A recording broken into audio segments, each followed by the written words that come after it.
Sa papasok na Game 1 ng NBA Finals, sinabi ni Andrew Wiggins sa isang podcast kung paano pipigilan ng Dallas ang Celtics. Ang sinabi niya doon, maging uncomfortable sa mga tira yung mga players ng Celtics. Merong isa or dalawang go-to move ang isang player kung magagawa ng defensive player ng Dallas na pumunta sa third or fourth option, mas maganda yon.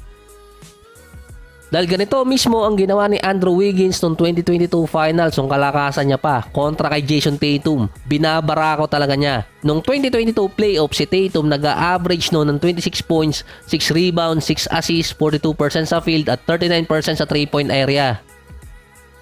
Nung naging matchup ni Jason Tatum si Wiggins ng finals, bumagsak ang average niya sa 21 points, 7 rebounds, 7 assists at nasa 36% na lang siya sa field. Nung Game 1 at Game 6, below 20 points pa ang na-score doon ni Jason Tatum. Kasama pa yung hindi siya makita kapag fourth quarter na. Kasama sa matchup na yon kay Wiggins si Jaylen Brown. 25 points, 6 rebounds at 54% sa field noong 2022 playoffs. Pero sa NBA Finals, bumagsak si Brown sa 23 points, 7 rebounds, 3 assists, 43% sa field at 36% sa 3-point area.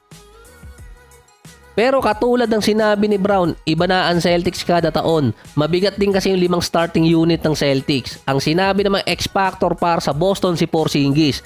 Pero ang pinaka-X-Factor talaga doon si Holiday dahil kaya niyang dumepensa ng multiple position. Sa East Finals versus Pacers na denied niya pa noon si Miles Turner, ang sentro ng Indiana. Walang problema kay Holiday sa mga switches at kahit sino ang ka-matchup niya. Nung tinanong si Holiday sa media day na magka-rhyme pa yung dalawa na yon kung paano babantayan niya si Kyrie, ang sinagot na lang doon ni Holiday, magdasal. Ang career average ni Kyrie, 23 points, 4 rebounds, 5 assists, 47% sa field, 39% sa 3-point area. Kapag katapat ni Holiday si Kyrie, may average pa rin si Kyrie 24 points, almost 5 rebounds at nasa 4 assists per game. Nung rookie season lang ni Kyrie, na-limit ni Holiday sa less than 10 points si Kyrie sa 3 magkasunod na game. Nagtapat din sila sa kanilang buong career ng 20 times. Sa last 8 games na nagtapat si Kyrie at si Holiday, meron pa ring average si Kyrie na 26 points at 50% sa field. So hindi talaga yung scoring ni Kyrie ang dapat problemahin ni Holiday kung paano maibababa yung percentage ni Kyrie. Sa nakaraan 2 games nasa Celtics na nito si Holiday, nag-average pa rin si Kyrie ng 21 points per game. Pero nasa 42% sa field at 29% sa 3-point area si Kyrie.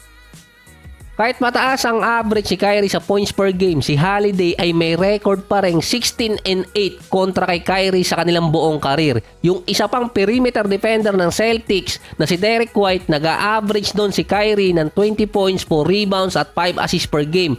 Pero si Derek White 12-2 kontra kay Kyrie sa matchup nila. Dagdag kasi doon ni Holiday, magawa lang niyang mga top shot yung kay Kyrie as possible every possession na kahit si Kyrie pa yung top shot maker sa NBA.